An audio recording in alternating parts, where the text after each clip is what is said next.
Morning Berlin. आजचा आपला तिसरा दिवस आहे इथला आणि आता आपण परत फिरायसाठी बाहेर निघालोय. चला तर मग. आता मी जिथे उभी आहे म्हणजे माझ्या मागे तुम्हाला दिसतंय एक बिल्डिंग म्हणजे जी मॉल सारखी आहे, काडेवी लिहिलंय. ती युरोपमधली सेकंड लार्जेस्ट डिपार्टमेंटल स्टोर आहे.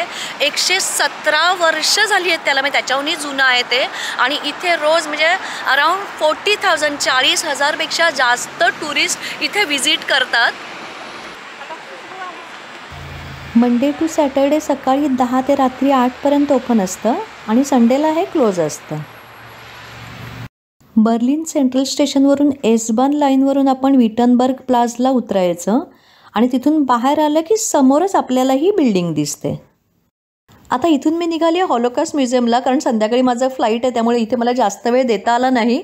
आय होप तुम्हाला माझा आजचा व्हिडिओ नक्की आवडला असेल. व्हिडिओ आवडला तर व्हिडिओला एक लाईक शेअर कमेंट करा. Thank you so much. Bye bye.